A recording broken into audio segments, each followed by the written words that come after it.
Por favor, Ronald. Por favor, Josete. Mensagem de ambientação.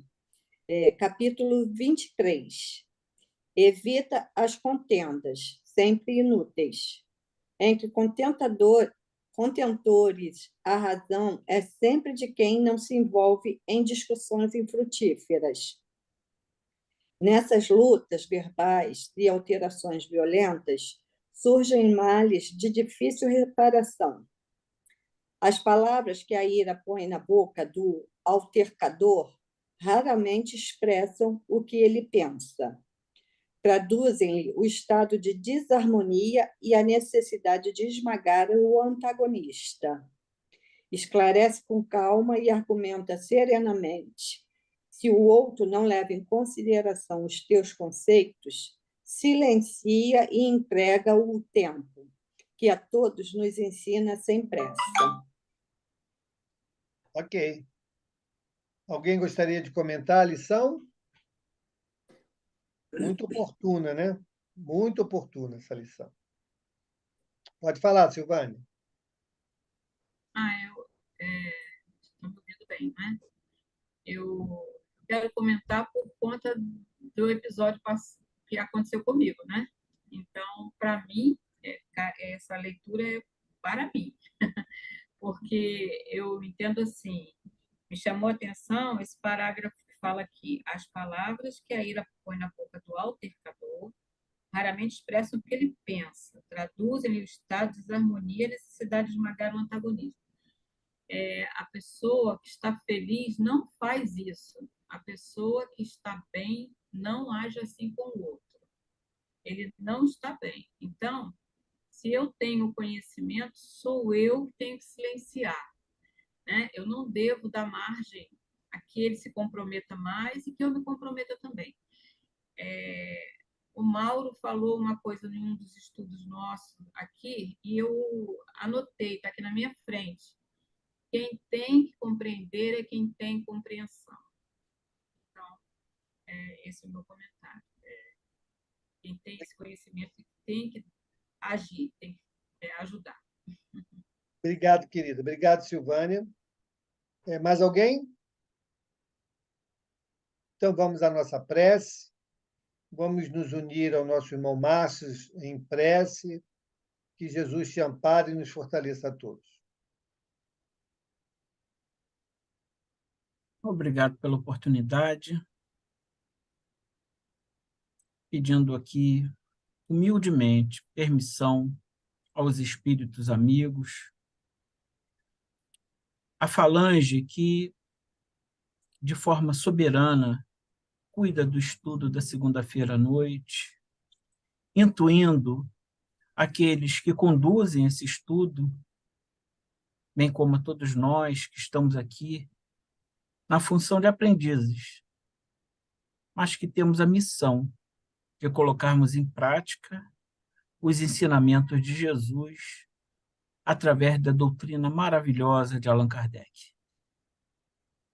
Que tenhamos uma segunda-feira à noite de estudos abençoada, nossas mentes possam estar limpas de miasmas, de pensamentos negativos, para que estejamos em condições de receber a mensagem do Cristo. Nos envolva, Senhor, nos ampare e pedimos sua permissão para iniciarmos esse estudo. E que assim seja, mestre. Que assim seja. Obrigado, Márcio. Vamos, então, lá ao nosso estudo. Hoje o nosso irmão Ronald vai fazer a leitura para nós. Estamos na pergunta 739. Todos lá? Vamos? Então, vamos, por favor, Ronald. Boa noite a todos, mais uma vez. 739. Tem os flagelos destruidores utilidade do ponto de vista físico, não obstante os males que ocasionam? Tem.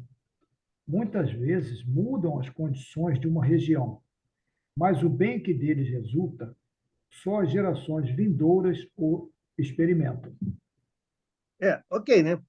É até natural que isso aconteça, porque um flagelo destruidor, né, que vai mudar as condições de uma região, seus efeitos benéficos não podem ser vislumbrados no dia seguinte, né? Isso demora um tempo para essa sedimentação, para a reconstrução daquilo que foi destruído, e aí sim, né, nós, mais na frente, vamos compreender aquilo que inicialmente julgávamos terrível, o benefício que aquele fenômeno nos trouxe. E aí é natural que as gerações vindouras percebam o benefício, porque as gerações contemporâneas viveram o efeito do flagelo, né? Então, muitas das vezes, perderam entes queridos, né? Perderam bens, né? Perderam uma série de coisas que construíram até aquele momento, e o flagelo, então, ele chega a, sim, vai mudar o panorama no futuro, mas também muda o panorama atual no sentido ruim desse processo, né? Onde nós vamos olhar pelo aspecto da destruição que se fez necessário. Mas as gerações futuras vão se beneficiar daquele processo, né? Que vai, então, permitir o avanço, a melhoria, né? Os benefícios, as benesses desse flagelo. Então, os espíritos estão muito categóricos quando ele diz que tem sim utilidade, nada que venha da lei natural, ela é nem inútil, nem fortuita, muito menos ao acaso. Então, todas elas vão cumprir no seu momento, no seu tempo, aquilo pelo qual se faz necessário. Diga, Pedrão. Pois é, Mauro, boa noite. Eu vejo também nessa questão, por exemplo, as autoridades não deveriam permitir que nos locais altos, como os morros, né, vamos dizer assim, se construísse, né, casas, residências, prédios, que não estejam bem seguros, porque é isso que realmente causa um flagelo maior, né, um flagelo destruidor. Não é assim mesmo? Assim, as áreas de risco, né, como você falou aí, elas de fato deveriam ser evitadas. Mas, de novo, no momento em que estamos na sociedade, no momento planetário e tal, a gente ainda busca ocupar aquilo que nos traga, muitas das vezes, um benefício aparente. Então, vamos lá. Aqui no Rio de Janeiro, você é do Rio de Janeiro, nós sabemos que já houveram vários movimentos de retirada desse pessoal das áreas de risco, até oferecendo moradias melhores, porém distantes do local onde eles estavam. Por exemplo, quem mora na Rocinha não quer se afastar ali da praia, né? Zona Sul. Então, fico ali, né? Chove, tem deslizamento, tem uma série de problemas.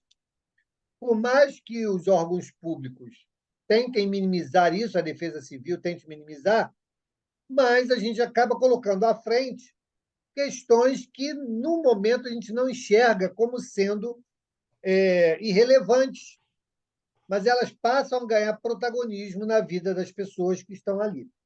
Então, assim, concordo com você, né, que poderíamos evitar muitos problemas, né, com essa ocupação desordenada, né, se nós não a tivéssemos. Mas, de novo, cai na história desse nosso livre-arbítrio, de não entendermos, muitas das vezes, que ali não é o melhor lugar que nós deveríamos estar, mas ainda nos deparamos, né, com essa dificuldade que muitos ainda trazem. Mas faz parte do processo. Diga, Valdelinho. Só lembrar aí na pergunta do Pedro, o que tiver que acontecer, vai acontecer. Eu morando lá na zona de perigo, de risco, ou não. Eu me lembro aqui de um conto de Humberto de Campos, me permita rapidamente, narrando a situação de um barraco ou de uma casinha na serra, aqui na Serra do Rio de Janeiro, região serrana, que veio a chuva e levou e matou a mãe e 2 filhos. E Humberto depois explica por que aquela mãe e aqueles 2 filhos morreram naquele acidente. Ela tinha sido uma senhora de escravos, que passava lá da cidade de Campos, dos Goytacazes, que passava uma boa temporada aqui na corte, né, no Rio de Janeiro, onde era a corte. E quando ela voltou, a empregada dela, tinha tido um filho, do seu próprio filho. Então, tinha um neto lá esperando por ela. Então, ela junta o filho e o capataz e a mãe dessa criança, leva para o rio e dá liberdade para eles. Agora você está livre. E empurra ela na corrente do rio lá de Campos, Rio Paraíba do Sul. E esses 2 meninos que morrem com ela agora é exatamente o filho e o capataz. Então, de novo, não há acaso nas leis de Deus. Nada acontece ao acaso. Então, quando tem de acontecer, vai acontecer, Pedro, comigo, com você, com qualquer um de nós, onde quer que estejamos. Não tenhamos a menor dúvida sobre isso. É claro que evitar as áreas de risco seria bom inclusive para o meio ambiente, que a gente degrada o ambiente. Mas em termos de fatalidade, aspas, né?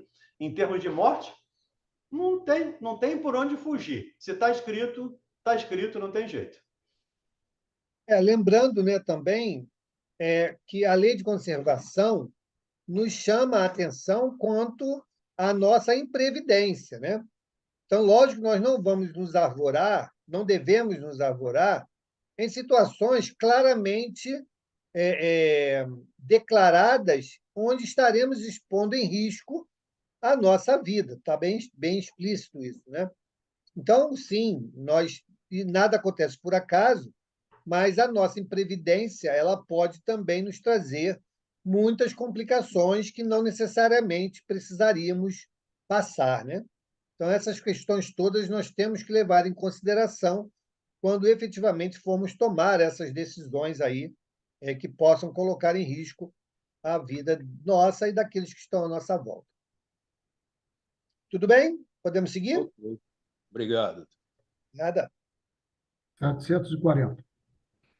Não serão os flagelos igualmente provas morais para o homem por porem abraços com as mais aflitivas necessidades?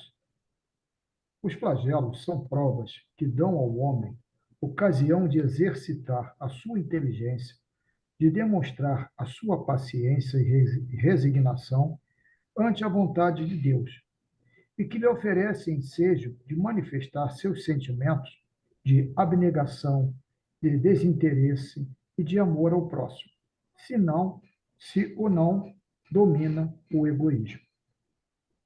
Ok. Então, essa resposta ela explica bem, né, a motivação que esses flagelos nos trazem. Como lá no início ele fala, por que existem os flagelos destruidores? Para impulsionar, né, o progresso. Como é que ele vai ser um agente impulsionador? Aqui está a resposta. Ó. Vai nos forçar o quê? A exercitar a inteligência, demonstrar paciência e resignação ante a vontade de Deus, porque não tem o que fazer. Alguém pode evitar um terremoto? Alguém pode evitar um maremoto, um tsunami? Não tem como evitar, né? Ele vai acontecer. Então, isso é o motivo de nós entendermos que existe uma força superior que, por mais que eu seja lá o bambambam em qualquer área, eu tenho que me submeter. Então, aí vem, né, muitas das vezes, essa chave para que nós possamos ter resignação ante a vontade de Deus. Paciência, porque nós, num processo de reconstrução, de retomada da vida, o que nos cabe mesmo, o que vai nos sustentar é a paciência. Quantas vezes a gente ouve, né, na época das chuvas, locais que rotineiramente, ciclicamente, sofrem problemas da enchente, né? porque as pessoas perdem tudo, perdem móveis, perdem não sei o quê. E aí fala, de novo, como recomeçar de novo, né? Então, paciência é algo que nós realmente podemos exercitar e eles nos promovem esses momentos. E a inteligência? A inteligência ela vai trabalhar para quê? Para que os efeitos desses flagelos possam diminuir com o tempo. Então, por exemplo, lugares que têm muita incidência de tsunami, eles criaram boias que avisam, né, que dão sinais de mudança da maré, mudança brusca, né, que é o prelúdio do tsunami. Então, já dá tempo do quê? De fazer uma evacuação, né, de pessoal sair daquela área onde aquele tsunami vai acontecer, vão-se os anéis, mas os dedos ficam, né? Ou seja, diminui o número de mortes, vai ter um prejuízo físico lá, mas as pessoas não morrerão. Outra tecnologia que foi desenvolvida também foi a questão do terremoto, né? Já existem prédios que estão construídos, a engenharia já evoluiu para prédios que balançam, mas não caem. Nós já tivemos um balança, mas não cai, né? Temos ainda no centro da cidade, mas nesses lugares são prédios com tecnologia para que eles possam resistir aos terremotos. Então, assim é que o exercício da inteligência faz com que todo esse conjunto de ações nos impulsione ao progresso, né? E a questão moral, ela virá também, não só pela paciência, mas também pelas ações de caridade, de fraternidade, de auxílio, né? Em que essas pessoas, essas situações, acabam movendo o mundo todo, né? Quantas pessoas ajudam a povos que que sofreram, por exemplo, terremotos, né? Países mandam suprimentos, mandam equipamentos, né? Toda uma rede de solidariedade se forma para poder ajudar muitas das vezes até outros países, né, que não têm relação direta uns com os outros. Mas é isso aí. Então, o progresso moral realmente ele acontece e os flagelos são instrumentos disso. Diga, Carlos. Irmão, você comentou aí sobre enchente, né? E no comentário anterior, sobre a imprudência. Aí, o cidadão ali, por exemplo, você dava o exemplo da enchente, te vê direto na televisão aí, o cara sabe que aquela área enche, mas tenta colocar o carro, tenta colocar a moto, acaba sofrendo um acidente, é levado pelas águas, isso cai na imprudência. O flagelo também engloba essa imprudência dele ou são coisas separadas? Ele foi imprudente num flagelo. Então, Carlos, olha só. Essa é uma linha muito tênue, né, que não dá para a gente determinar se foi imprudência ou se foi uma inspiração, né, para que ele insistisse ali e acabasse acontecendo o seu desencarne. Vou trazer por que eu falo isso. O desencarne do Arigó ele se deu exatamente assim. Ele recebeu a notícia de como seria o seu desencarne. Ele iria desencarnar por um acidente, né? Muito que bem, ele guardou aquela informação e a vida seguiu. Quando chegou no momento lá, né, do dia que ele ia desencarnar, o Fritz apareceu e avisou: ó, é o dia. Ele inventou uma história lá que tinha que ir à cidade, pegou o carro e um cara pediu carona. Aí falou: não, desistiu, tentou de simular, né, mas não deu. Tá bom, vamos embora, vamos de carona. E o tempo todo que ele caminhava, né, na direção da cidade, ele via o Fritz ali do lado. Até que ele tem um infarto e, pelo infarto, não conseguiu mais segurar o carro e aconteceu o acidente e ele desencarnou. Então, por que eu te digo que uma coisa muito tênue, né? Nesse caso que você falou, concordo com a colocação do Valdemir. estava no momento dele desencarnar. Todos nós temos que ter um motivo para desencarnar, né? E todos nós já trazemos o gênero do desencarne conosco. Se não fosse ali naquela enchente, poderia ser, por exemplo, numa batida, né? Poderia ter estacionado o carro sem enchente nenhum e aonde ele botou o carro abriu um buraco e o carro cair, né? Porque o gênero seria o mesmo, né? Então, o que nós podemos dizer é que ninguém desencarna enganado, né? Ou fora do seu momento, a não ser pelo suicídio. Mas, se ele insistiu, ele sabia que não deveria botar ali, por que ele insistiu? Né? Muitas das vezes é isso, né? Não, ele vai desencarnar nessa situação, está na hora mesmo, vamos botar uma teimosia aqui na cabeça dele. Não, vai dar sim, meu carro é forte, né? E aí acaba desencarnando. Então, não dá para a gente afirmar, esse cara foi imprudente, morreu mesmo. Né? Diferentemente das vezes que, por exemplo, as pessoas dizem, não, vou pular daqui porque, que nem o outro lá disse, né?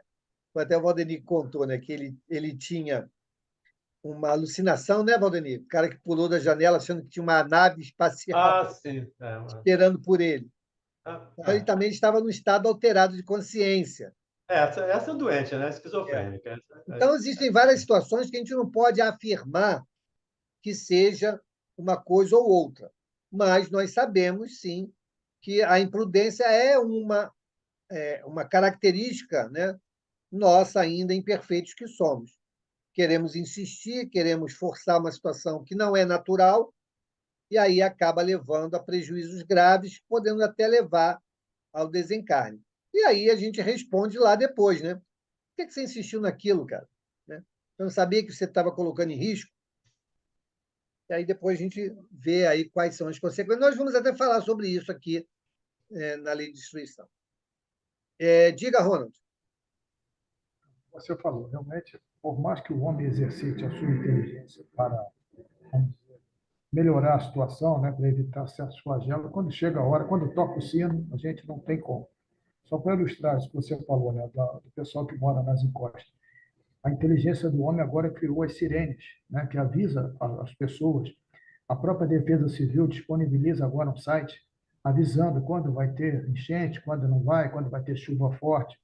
Ali na Tijuca, local que sempre enchia, morria muita gente, descia muita coisa, eles criaram aqueles piscinões ali. Aquilo absorve uma grande quantidade de água que desce lá do maciço da Tijuca. Atenuou realmente o problema das enchentes ali, mas, infelizmente, continua morrendo gente. Tá? O que vocês falaram aí. Quando chega a hora, não tem para onde correr. Diga, Verônica. Oi, gente, boa noite. Mauro, você falou assim, você e tu, a maioria, tem que exercitar a inteligência. Claro, perfeito. Sendo que, veja bem, aqui em Jacarepaguá, quem mora sabe, tem o bairro da Muzema e Rio das Pedras.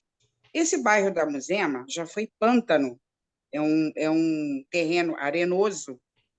Sabe-se que uma construção ali vai desabar o prédio. Porém, foram construídos vários condomínios, vários prédios, e o mesmo eu digo nesse outro bairro, Rio das Pedras. Conclusão, foi desabando um ao lado do outro. Vocês devem ter visto pela TV. Aí eu digo a você, aí eu te pergunto, Mauro, você falou, tem que exercitar a inteligência. Jesus amado, a pessoa não sabe que aquele local ali já foi pântano, é um terreno que não é próprio para construção, vão lá, constrói, sabendo do risco. Não é possível. Cadê a inteligência nesse momento, Mauro? Mas, Verônica, a inteligência ela existe, só que ela está sufocada pela ganância, pelo egoísmo, né? Como ele falou aqui na resposta. Olha aqui como na resposta finalzinho, ó.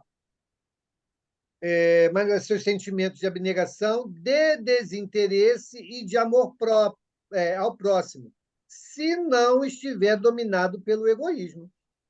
É verdade, tá certo. Então, por que essas pessoas fizeram ali? De repente, até poderiam fazer ali, mas fazer adequadamente, né? fazer a devida estrutura, né, da engenharia para que permitisse uma construção ali. De repente, com um número de pavimentos menores, né, como é o gabarito da Ilha do Governador. Né? Então, Uhum. essa não é que a inteligência não foi aplicada, ela foi aplicada, só que ela foi sufocada por interesses nefastos, né? Que levou ao Entendi. prejuízo de muitos. Tanto é, Mauro, que a prefeitura esteve no local, chegou levou máquinas, né? Botou o prédio abaixo. Isso foi a própria prefeitura. Não passou coisa de 2 meses, estava lá o prédio de pé novamente. Falei, mas eu vejo isso, gente, é coisa, é como você disse, né? Que está aí na resposta, né? Só pode ser a ganância mesmo, porque é condomínio luxuoso. Então, quer dizer, a pessoa prefere morar perto de uma favela, correndo outros riscos, ter uma casa bela e formosa, tudo pela ganância. É isso mesmo, faz sentido. É isso aí, Obrigado. Mauro. Diga, Pedro. Obrigado você. Mas é exatamente isso que você falou. Eu me recorro lá aquelas barragens lá de Minas Gerais, Mariana e Brumadinho, né? Em que romperam aquelas barragens e causou um sério prejuízo para o meio ambiente, para as pessoas, e quantos que desencarnaram também naquele flagelo, né? Isso que eu gostaria de lembrar. Então, nós estamos sempre reportando, né, a essa situação. O Evangelho nos diz com clareza, né, que os escândalos são necessários, mas ai daquele por quem advenha o escândalo. Né? Aquilo lá foi um escândalo, né? Um absurdo, foi negligência, né? De novo, outras situações que levaram ao rompimento ou o atraso, né? Para se salvar muitas vidas ali. Mas muitos que desencarnaram, a totalidade daqueles que desencarnaram, estava lá no grupo da coletividade. Né? Não tiveram aqueles que sobreviveram? Tiveram. Né? Não tiveram até animais que sobreviveram? Tiveram, mais frágeis ainda, né?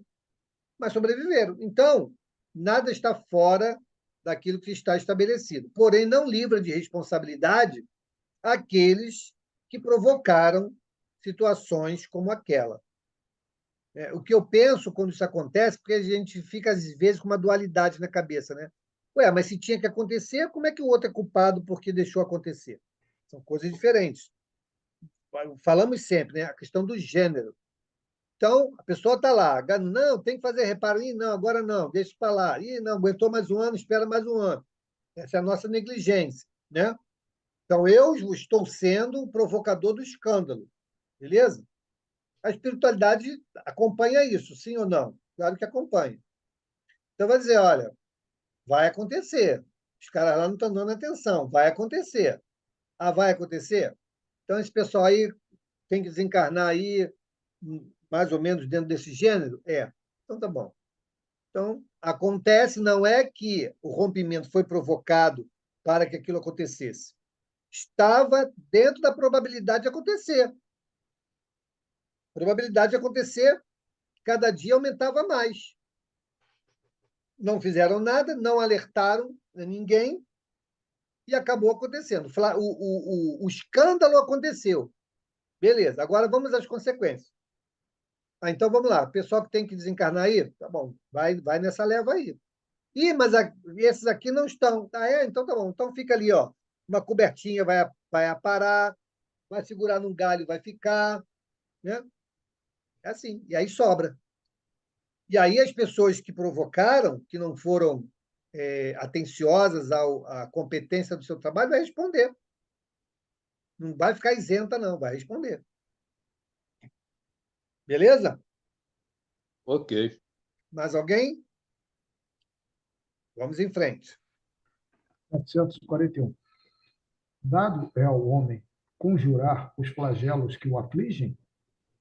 Em parte é, não, porém, como geralmente o entendem. Muitos flagelos resultam da imprevidência do homem. À medida que adquire conhecimentos e experiência, ele os vai podendo conjurar, isto é, prevenir, se lhe sabe pesquisar as causas. Contudo, entre os males que afligem a humanidade, alguns há de caráter geral que estão nos decretos da providência e dos quais cada indivíduo recebe mais ou menos o contragolpe. A esses, nada pode o homem opor, a não ser a sua submissão à vontade de Deus. Esses mesmos males, entretanto, ele muitas vezes os agrava pela sua negligência. Está aí, né? Falou aqui aquilo que a gente comentou anteriormente. Então, a negligência não pode ser colocada na conta do flagelo destruidor. Nós estamos potencializando o problema. Agora, o que está previsto, né, dentro da ordenação divina, isso vai acontecer e nós não poderemos evitar o flagelo. Mas os seus efeitos podemos minimizar. Como? Como eu falei lá, as boias para o tsunami, os sensores dos vulcões, os sensores de terremoto. Tudo isso, hoje já existe tecnologia que vai medindo os movimentos sísmicos e bota lá um grau qualquer, lá, ó, aí, ó, tá atingindo o grau aqui, vai acontecer. Onde vai ser o ponto principal do terremoto? Ó, pelos estudos aqui, vai ser em tal lugar. E aí, ó, se avisa, né, esvazia, vamos evacuar, não sei, o risco alto de terremoto, as pessoas já vão sendo treinadas. Se fosse aqui no Brasil, ia morrer muita gente, nós não temos essa cultura de prevenção, né? Não tem exercício. Pessoal que trabalha aqui, quantas vezes vocês fizeram exercício de evacuação do local de trabalho de vocês? Nós não contamos, né, Ronald? A gente não Eu conta. e Nassif aí, periodicamente, né, Nassif? Nós trabalhamos com prevenção, então, rotineiramente, a gente faz Esse é o seu projeto trabalho. É o meu trabalho, é o meu trabalho. Pois é, mas quem não tem isso Inclusive, como objeto do trabalho, eu quero te dizer, estou comentando aqui com a Rita, que lá na região de Mariana tem mais 2 barragens, que eu participei, Nassif sabe disso, de avaliação técnica com outros grupos de peritos. Tem mais 2 barragens prontas a descer e ninguém fez nada até agora. Então, pois é, enfim. tá vendo? Então, Ô, olha aí o Mauro, exemplo. Mauro, eu quero te dizer o seguinte: o Nassif está de prova aí, a gente faz todo o planejamento de evacuação, treinamento e a resistência das pessoas a cumprirem as regras, a seguirem as nossas orientações de evacuação, de plano de abandono de área, muito complicado, muito. É. Inclusive, lá no aeroporto, no Galeão, a participação é mínima, mínima, as pessoas não querem participar, e quando acontece o evento, infelizmente... Pois é, sabe por quê? Porque a gente não tem isso como regularidade. Não é o exercício, não, é o fenômeno, é o problema. Quem tem o problema com regularidade pensa diferente. Vê lá no Japão se as pessoas não sabem de cor e salteado como é que faz. Sabe, porque sabe que acontece com regularidade. Por isso que eu digo, o dia, eu espero que não aconteça, mas um dia, se a Previdência Divina achar que o Brasil vai ser acometido desses flagelos, pode ter certeza, vai ser muita gente. Vai ser muita gente, porque é isso que você está falando, é a nossa teimosia, né? É a gente, aquela cultura de que não, comigo não vai acontecer, nunca aconteceu, esse treinamento é bobagem, é perda de tempo. Só que na hora do vamos ver, ninguém sabe o que fazer. Então, realmente, o que você falou é uma verdade. E isso é muito da nossa cultura. Graças a Deus, o Brasil é um país abençoado, né? Em todos os aspectos, mas tem o seu Zé Povinho difícil. Tudo bem, pessoal? Podemos seguir? Alguém quer falar alguma gente, coisa? vocês não. Deixa... Fala, Carol. Do incêndio do Hospital Badim, que foi aquela doideira que ninguém sabe sabia como tirar direito as pessoas, ficou todo mundo, né?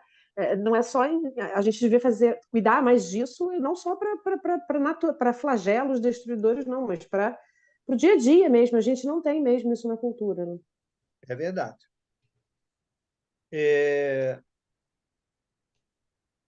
Vamos adiante. Tem uma nota aqui.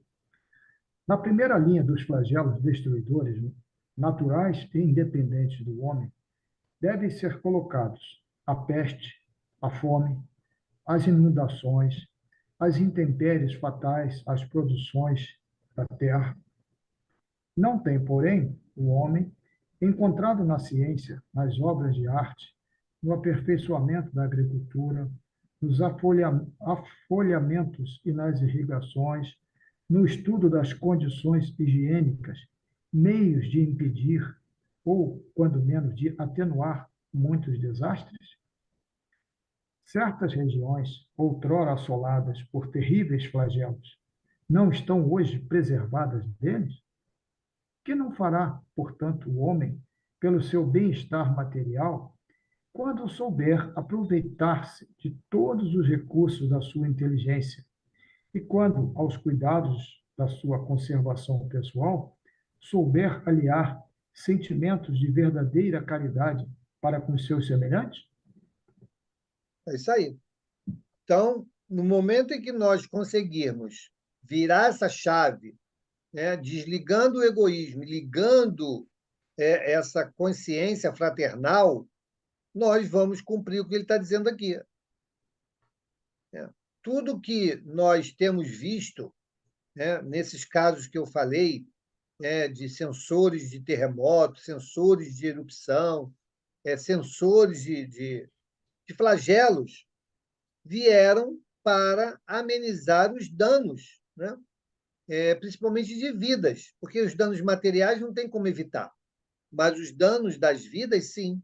E é o que a gente espera, né? Um olhar mais fraternal para o próximo, né? Para aquele que está ali esperando, né, dentro da nossa atividade, como, por exemplo, o trabalho do Márcio, do Nassif, que é fazer um trabalho de prevenção, né? Se as pessoas valorizassem mais isso, nós poderíamos, sim, ter resultados muito melhores quando acometidos desses flagelos. E outra coisa, quando ele fala aqui, né, das inundações, estão dentro dos flagelos destruidores naturais.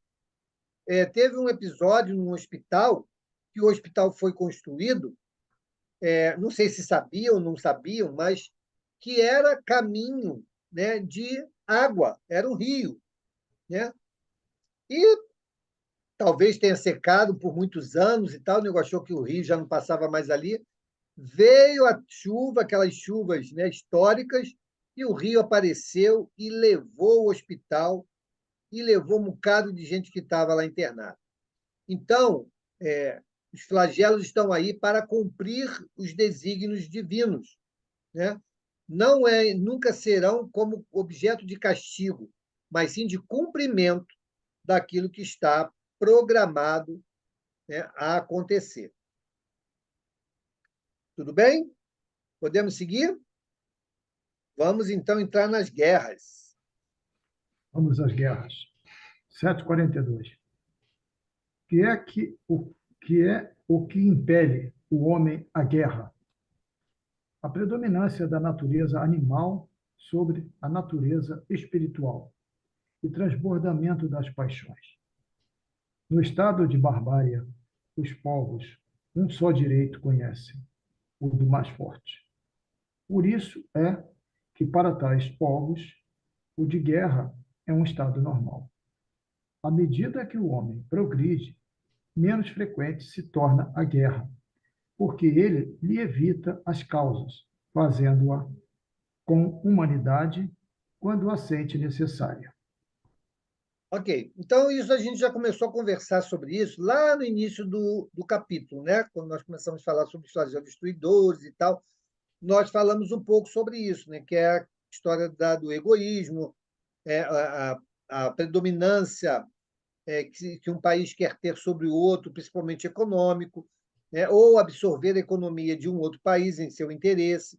Então, tudo isso está inserido aí nessa predominância da natureza animal, ou seja, essa visão materialista ainda que temos.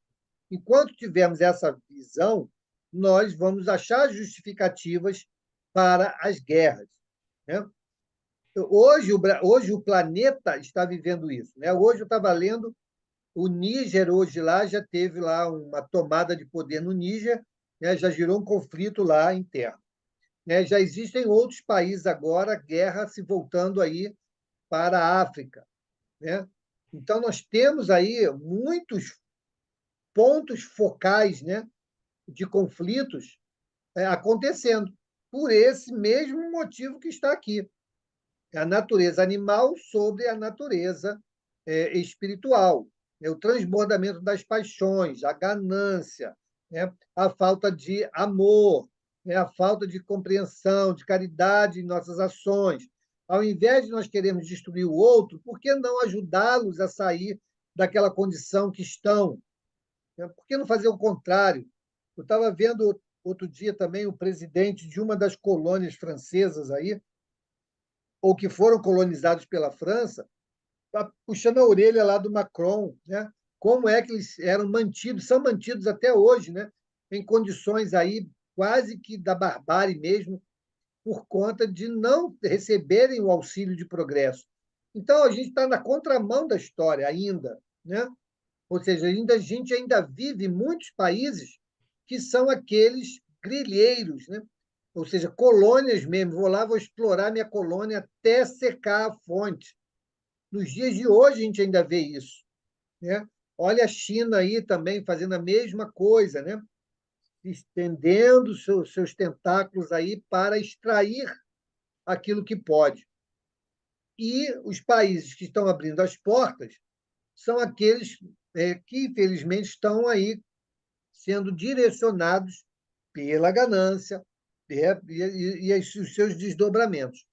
Então, o que nós estamos lendo aqui, gente, mais de 160 anos atrás, está vivo hoje. Hoje. Né? Então, o antídoto qual é? Está aqui também. Ó. À medida que o homem progride, menos frequente se torna a guerra. Por quê? O progresso aqui que ele está chamando, qual é o progresso? Progresso moral. Porque o progresso intelectual, né, ele está acontecendo, mas ele não é o grande freio contra as guerras. O grande freio contra as guerras é o passo seguinte, que é o moral. É nos enxergarmos de fato como irmãos. É dizer o seguinte: não quero destruir ele, eu quero fazer com que ele progrida. Então, vamos lá ajudá-los. No nosso Brasil, quantas situações nós vivemos desse jeito? Os povos indígenas, por que manter os povos indígenas indígenas nos dias de hoje? Guarda a cultura, mas faça com que eles progridam, com que eles possam se desenvolver e não ficar como estão aí as mínguas, né? Achando que é bonito manter um irmão na condição de subsistência como eles estão vivendo. Só para dizer que não, eu estou ali para te proteger, é mentira. Então, nós ainda não progredimos suficientemente moralmente para termos aquele mundo que nós desejamos. Como nós conversamos lá no Lanche Fraterno sobre a história da perspectiva do mundo de regeneração. Então, meus queridos, precisamos sim, de uma maneira, eu digo até urgente, trabalharmos esse progresso moral em nós para que a gente possa, então, extirpar, né, as intenções de guerra que ainda podemos vivenciar aí por algum tempo, algumas gerações. Né? Tudo bem? Podemos seguir? Ou alguém quer falar alguma coisa? Mauro, uma palavrinha, Mauro. Pois não. Aqui no final o nosso amigo espiritual diz assim: e quando se torna necessário, no caso a guerra, né, sabe fazê-la com humanidade. Eu não entendi isso aqui, sinceramente. Existem guerras que são sanguinárias e existem guerras que são leva em consideração o aspecto humano. Então, você, por exemplo, você objetiva tomar um determinado lugar lá. Você pode fazer de duas maneiras. Enche de bomba lá, né? Destroça todo mundo, vai lá e toma. De outra maneira, você vai lá, cerca aquele local, vai fazendo com que ela vá perdendo a capacidade de reação e de sobrevivência até que ela se entrega. A história está cheia disso. Os grandes cercos que se faziam na Idade Média, né? Matava-se pouca gente. E o cara sucumbia porque não tinha mais comida, não tinha mais como, né, manter a situação, se entregava. Então, a questão da humanidade, a guerra com a humanidade, ela tem esse aspecto, né? Igual quando o Chico perguntou para o Emmanuel se matava ou não matava a barata. Aí o Emmanuel, mata, mas sem crueldade. Entendeu como é que é a história? Então, nós ainda estamos longe de vivermos uma sociedade fraterna. Conflitos existirão. Mas se nós já nos enxergarmos como irmãos de fato, tivermos um comportamento mais fraternal, o conflito será menos desastroso. Não é que ele não vai acontecer, pode até acontecer, mas ele vai ser menos danoso. Olha o exemplo lá daquele Até o Último Homem. Já viram esse filme? Quem não viu, vai lá assistir. Ele não pôde não ir para a guerra. A guerra aconteceu, ele teve que ir. Ou ele ia, né? Ou, se ele não fosse, ia ser preso e ia para o julgamento, podia até ir para a pena de morte. Né? Que a única pena de morte que existe no Brasil é essa, vocês sabem. Se tiver uma guerra, você disser que não vai, você pode ser condenado à morte. Está previsto. Então, ele se recusou a usar uma arma e salvou um bocado de gente e voltou vivo. Então, a tendência é que hajam menos conflitos armados e e conflitos dentro da diplomacia, mas não deixam de ser conflitos. A imposição de força, ela pode existir sem que necessariamente eu veja como única solução o extermínio do outro. Então, estamos caminhando, né, para uma atitude, né, menos bélica, né, e talvez mais diplomática. Diga, Carlão. A humanidade que ele está falando aqui poderia ser, por exemplo, esse puxão de orelha que o Macron recebeu, né? Dando um exemplo. Aí ele fala, não, você tem razão. Ele manda intelectuais para lá, manda subsídios para aquele país que era a colônia dele se desenvolver. Seria um tipo de humanidade que ele poderia fazer sem afetar a cidadania daquele povo? Mas, então, seria uma atitude ótima. Isso está dentro da diplomacia, que não chegou a acontecer o embate. Né? Quando ele fala aqui, ele diz assim, ó, e quando se torna necessária, está falando de quem? Da guerra. Então, quando a guerra se tornar necessária, sabe fazê-la com humanidade. Então, por exemplo, olha, vamos criar uma porta de evacuação aqui para todos os idosos, todas as mulheres e crianças, no período X, pode se evadir daqui, para não sofrer os efeitos da guerra que vai acontecer. Pode ser um caminho. É um passo melhor do que simplesmente não estou nem ligando, manda a bomba mesmo, quem acertar, acertou, não estou nem aí. Agora, mais uma. No caso aí vai ficar voltando àquele mesmo assunto do escândalo, né? A gente está vivendo aí uma guerra fria, China e Estados Unidos, né? No caso dessa guerra maior que está ocorrendo, um apoia a Rússia, outro apoia a Ucrânia. Aí esses apoiadores entram no caso do escândalo, né? Sim, está tomando partido. Tá bom. Todo mundo que, de alguma maneira, contribuir para aquele escândalo, né, ele está, sim, se solidarizando com ele e vai responder dentro do grau de participação que teve, né? Dentro da sua responsabilidade. Diga, Verônica. Você até me fez lembrar daquele filme, A Lista de Schindler, Sim, que ele, lembra? Que ele, para lembro. proteger muitos, né? Ele se fingiu lá, não sei, nem me lembro mais do que ele fingia lá que ele era, eu só sei que ele salvou, foi muita gente. Mas o que eu quero falar não é isso, não, Mauro. Olha só, mata, mas sem crueldade. Qual é a morte que não é cruel? Por exemplo, eu vou matar a barata. Não, não, não. Eu Morte só cruel é a maneira, é a atitude que você vai usar sobre o outro para levá-lo à morte. Você pode fazê-lo de forma que não seja indolor ou fazê-lo sofrer até o último minuto. São ações diferentes. Pois é, mas eu não estou entendendo, porque veja bem, eu só posso matar uma barata dando uma chinelada nela ou Não, tacando inseticida, que é o que eu faço. não, Eu você estou pode sendo esfregar cruel o com ela. pé, você pode ficar Ai, esfregando o pé em cima dela, misericórdia. Então, não estou sendo cruel? pode Ai, jogar álcool e tacar fogo. crueldade. E Não crueldade, está Mas certo? mas é isso mesmo, é crueldade. é isso que ele está falando. Então, e como não ser cruel? Só Não, olha matar. só. É não Tá ali, arrancar a perna da barata. Se arrancar tá a ali. perna da barata, Olha a só, anteninha da barata, né? olha só. Ah, para Verônica, mim, olha eu não só. estou entendendo isso. A Ah, crueldade, ela está de mão dada com a intenção, beleza? hum, A barata é um inseto que transmite muita doença para o homem, sim ou não?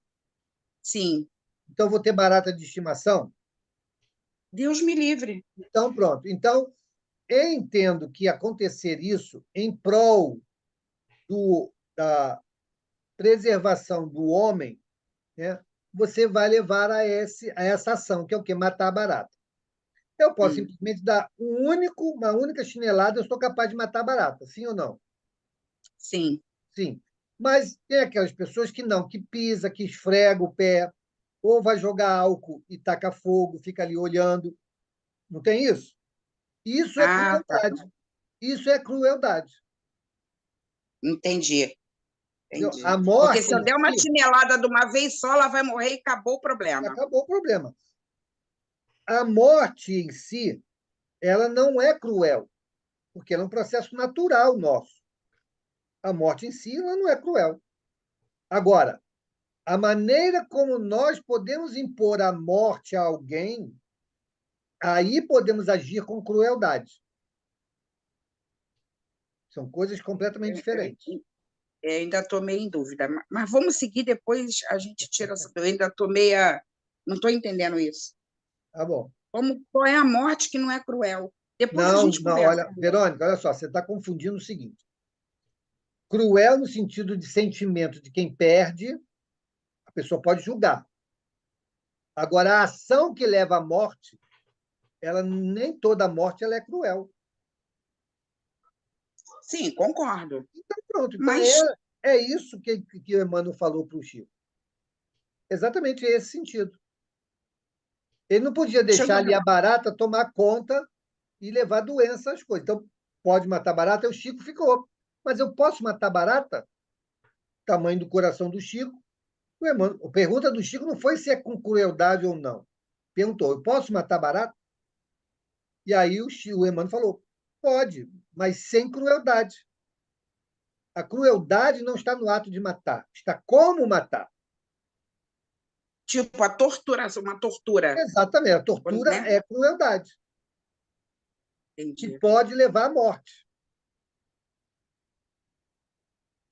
entendi. Matar papum, acabou o assunto, sem torturar muito, né? Exatamente. Não, sem torturar muito, não, sem torturar nada.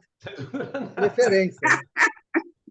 Ah, tá. É porque eu estou me lembrando assim, esses policiais que matam por prazer, né? Tanto o traficante como o policial. Isso, para mim, tudo é crueldade. Tudo é Pois é, olha crueldade. só, em situações de conflito, né, onde há uma troca de tiros, né, é igual duelo. Igualzinho duelo. Só que a gente trocou as armas. E lá diz, quando a gente estuda o duelo, o que ele fala lá? Um é o assassino, o outro é o suicida. Porque ele sabe que não tem condição de vencer o outro e vai lá para o duelo, né? Uhum. É assim, então o cara está trocando tiro, né? O policial foi lá, está entrando, tem um crime para ser resolvido, atenuado ou livrar aquela comunidade da ação maléfica do tráfico ou do crime. Ele vai entrar com a força proporcional, às vezes até desproporcional, com aquela que ele recebe. Beleza? Ok, então houve troca de tiro, muita gente morreu. Houve crueldade nisso? Eu acho que sim. Não. Ou haverá Eu acho que crueldade se. Haverá crueldade se o cara se entrega, ó, me entreguei, tá aqui, ó, me entreguei, não precisa fazer mais nada comigo. Aí o cara vai lá, espanca, tortura, Ah, né? é. E aí houve crueldade, Faz sentido. entendeu? Agora eu consigo entender melhor. Beleza. Obrigada. Nada. Gente, mais alguma consideração aí sobre a pergunta e a resposta? Vamos parar aqui na 144. Não. 143. 743. 743. 743. Próxima semana voltaremos nela. Antes de nós terminarmos, eu queria trazer aqui um assunto que rolou lá no grupo de convivência, que a nossa irmã Verônica trouxe,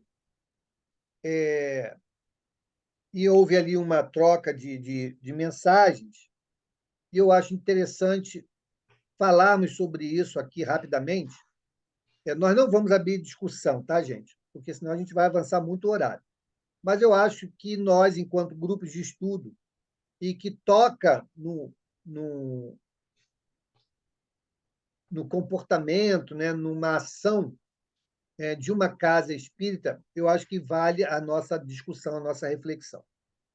Nossa irmã Verônica colocou lá no grupo uma experiência que ela teve, né, numa determinada instituição, no comportamento de um companheiro lá da casa. Existem vários aspectos ali, né, que precisam de esclarecimento, principalmente no comportamento adotado por esse companheiro. Porém, nós precisamos de separar o que é ação individual, né, de uma pessoa e o que é um modelo de trabalho de uma instituição. Nós não podemos pegar a instituição e rotular ela como sendo aquilo que um indivíduo, né, esteja fazendo ou realizou pontualmente num determinado trabalho qualquer. Porém, e eu não sei, eu até acredito que isso vai acontecer como desdobramento do que ocorreu lá, que a direção da casa deva chamar esse companheiro, orientá-lo, se for até necessário afastá-lo do trabalho, porque realmente aquilo que ela descreveu lá, que aconteceu, é algo muito grave, é algo que remonta contra a ideia que a casa espírita tenta demover das pessoas que não a conhecem. Então, nós temos, sim, a responsabilidade, o compromisso de sermos coerentes em nossas ações naquilo que nós professamos e que nós abraçamos enquanto orientação doutrinária. Se eu estou com qualquer problema, se eu estou naquele momento vivendo um drama na minha vida, eu tenho por responsabilidade pedir afastamento, né, de um trabalho qualquer, solicitar o apoio da casa para a minha sustentação naquele período, para que eu não venha comprometer os trabalhos, muito menos a imagem da casa e do movimento espírita para as pessoas que lá vão. Porque quando as pessoas que passam pelo problema que a Verônica passou e saem da casa, muitas das vezes estão indo pela primeira vez e enxergam aquilo, elas normalmente vão sair levando a imagem da casa como sendo reflexo da atitude isolada de um companheiro. Então, aqui não vamos tecer nenhuma crítica à instituição, até porque a instituição é uma instituição já com muito tempo, né, com um trabalho muito relevante no movimento espírita, e não pode ser a atitude de um companheiro a manchar a história da instituição. Então, o que eu acho que todos nós temos o dever de fazer quando estivermos numa situação como essa é chegar perto do dirigente, pois não, Rosemary, vá com Deus. Chegar perto do dirigente daquela instituição e reportar a ele aquilo que aconteceu, né, para que ele possa tomar as devidas providências, né, para preservar, primeiramente, a doutrina espírita, a instituição, né, e os seus membros. Então, é isso que eu queria trazer para os irmãos.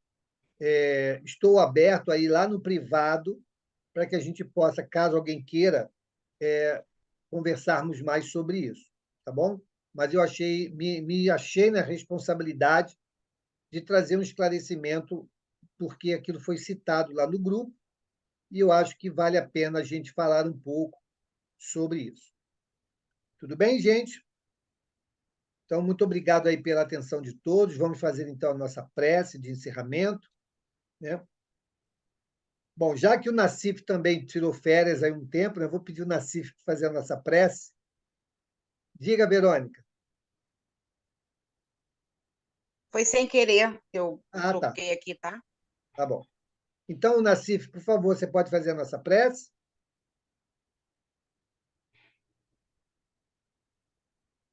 Acho que ele está afastado da sala. Então, vamos pedir a Acho que outra. ele está sem sinal, Mauro. Ah, é? Tá. Então, vamos pedir a outro irmão para fazer a nossa prece. Quem gostaria de fazer a nossa prece de encerramento? É um só, gente, só pode um.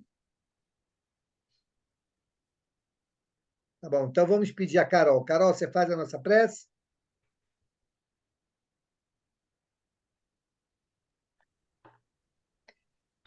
Por Vamos favor. lá, vamos acalmar nossas mentes, elevar nosso pensamento a Jesus, agradecer por mais uma segunda-feira reunidos para estudar essa linda doutrina que tanto nos acrescenta, que tanto nos melhora, que tanto nos auxilia ao progresso que estamos fadados. Às vezes, nem sempre a dificuldade se dá na leitura, mas na grande maioria das vezes na aplicação do que lemos, do que estudamos no dia a dia. Que Jesus nos oriente, que Jesus nos auxilie, que os nossos mentores espirituais, nosso anjo da guarda, estejam ao nosso lado, para que a gente possa, ao longo dessa semana abençoada, aplicar os nossos ensinamentos de toda segunda-feira. Agradecer por mais uma semana juntos, reunidos, agradecer em especial ao Mauro e ao Valdemir por nos auxiliarem nessa descoberta tão magnífica. Que tenhamos uma semana abençoada, de muita paz, de muita harmonia, de muito amor. Que assim seja. Que assim seja. Obrigado, Carol. Obrigado, pessoal. Uma boa noite. Obrigado, pessoal. E amanhã Boa estaremos noite. juntos aqui novamente, tá bom? Beijão. Boa Fiquem noite. Até amanhã.